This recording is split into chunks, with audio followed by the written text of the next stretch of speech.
11 6 এটু কি আছে 11 P Q R cube 11 P Q R cube আৰু আছে 22 P square Q cube R 22 P square Q cube R আৰু আছে 33 P square Q 4 R 33 P square Q 4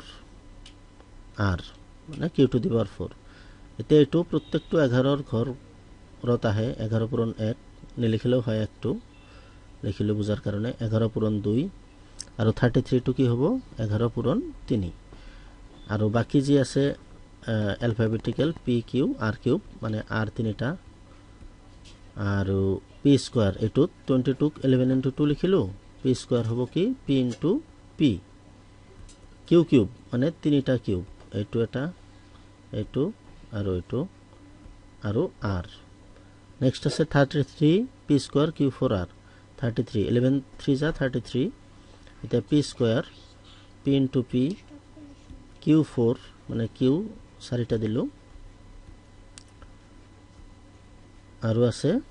আর দিলো এটা গরিষ্ঠ সাধারণ উৎপাদক এটু করার কারণে আমি কি করিম যেবিলাক কমন হয় এটু 11 আছে 11 লৈ ললো নেক্সট কি আছে পি এইটু পি আমি পি ললো আৰু কি আছে কিউ এইটু কিউ লৈ ললো আৰু কি আছে আৰ এইটু আৰু আমি লৈ ললো ওতে কি হল 11 পি কিউ আর 2 ইয়ারে এইচএফ বা গরিষ্ঠ সাধারণ উৎপাদক হল এটা হল 6 নাম্বার তেনেকে 7 নাম্বারতো আছে 6 টুর পিছত এতিয়া 7 নম্বরত কি আছে এটা আমি চাব লাগিব 7 নম্বরত টু কোয়েশ্চন টু ইয়াত 14 a স্কয়ার বি 7 নম্বরত কি আছে 14 a স্কয়ার বি এইবিলাকত কিহৰ পূৰণৰ নেউতাত এই সংখ্যা কেইটা আহে হহগ কেইটা আহে হহগ হেতু আমি চাব লাগে প্ৰথমতে 21 a স্কয়াৰ b স্কয়াৰ এটু হাতৰ পূৰণৰ নেউতাত আহিব নিশ্চয় 21 a স্কয়াৰ b স্কয়াৰ আৰু 35 a cube b5 35 a cube b5 এটুক আমি কি কৰিম তেনে হলে হাতৰ পূৰণৰ নেউতাত পাই যাম যে হাত 2 গুণ 14 a স্কয়ার মানে a into a b single আছে 21 টুক হাত 3 গুণ 21 আৰু a square hall a into a b square hall b into b 35 টুক আমি হাত 5 গুণ 35 a কিউব মানে 3টা a আৰু b টু দি পাওয়াৰ 5 মানে আমি কি কৰিম 5টা b লিখিম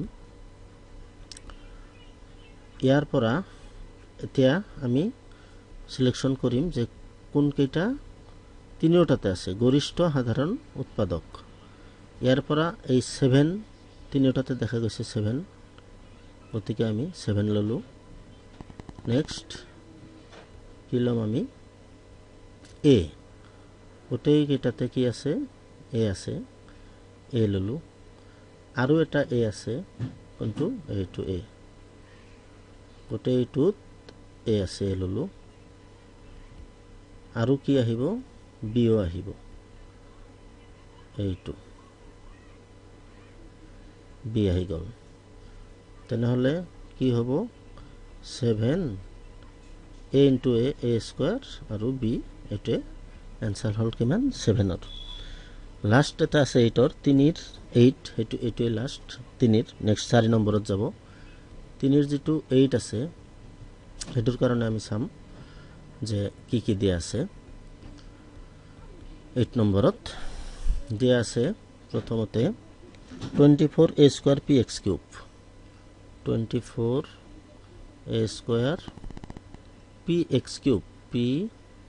কিউব আৰু আছে 36 qp square x4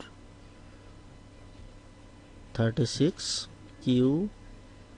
P square X 4 আৰু আছে 54 a to the power 5 54 a to the power 5 p to the power 6 x cube এটুত আমি কি পাম যে 6 পূৰণৰ নেউতাত গোটেইকেইটাই আহিব কেনেকৈ 6 4 গুণ 24 6 6 গুণ 36 আৰু 6 9 গুণ 54 আৰু আখৰকেইটা কি কৰিম a স্কয়াৰ মানে a into a p x cube hall x into x into x 36 6 6 গুণ 36 হল এতিয়া কিউ এটা সিঙ্গেল কিউ p স্কয়ার মানে দুটা p x to the power 4 এটুক আমি কি কৰিম x into x into x into x লিখিলো 6 9 গুণ 54 a5 মানে a আমি 5টা লিখিব পাৰো a5 5টা a p 6টা গতিকে আমি কি কৰিব পাৰো ওপৰত একেবাৰে সৰ্বনিম্ন যিমান আছে হেতু দি এটা p আছে ওপৰত এই এটাটো ৰাখিম যাতে তাৰ লগত মিলাব পাৰো আৰু বাকি 5টাটো এনেকৈ ৰাখিব পাৰো আমি p5 x কিউব টু আমি x into x into x লিখিলো এতিয়া গৰিষ্ঠ সাধাৰণ উৎপাদকত কি হ'ব গোটেই কেইটাৰ পৰা যেটো কমন যাব হেতু লম আমি প্ৰথমতে কি আছে গোটেই কেইটাতে 6 আছে আমি 6 লব পাৰো নে লবই লাগিব নেক্সট কি হ'ব প্ৰত্যেকটোতে a এটুত আছে কিন্তু মাজৰটোতে নাই লব নোৱাৰো p2 প্ৰত্যেকতে আছে এইটো p আৰু p তেনেহলে কি হ'ব এই p2 লব পাৰো আমি p নেক্সট আৰু কি আছে বিচাৰি চাব লাগিব তিনিটাকে x আছে হয়নে এইটো তিনিটা x ইয়াৰে তিনিটা x আৰু ইয়াৰে তিনিটা x তিনিটাকে আমি x ললো গতিকে x x x এখতকৈ কি হ'ব 6px কিউব তিনিটা আছে মানে কিউব এটো হল 8 নম্বৰ এটো 8 নম্বৰ হল মানে 3 ৰ শেষ হল নেক্সট 4 কৰিব লাগিব 4টো হল তলৰ বহুপদবোৰৰ উৎপাদক বিশ্লেষণ কৰা এটো আমি বুজাই দিম এই হল ইয়াৰ পৰা কেইটামান এতিয়া কৰিব দিম ৰিভাইজ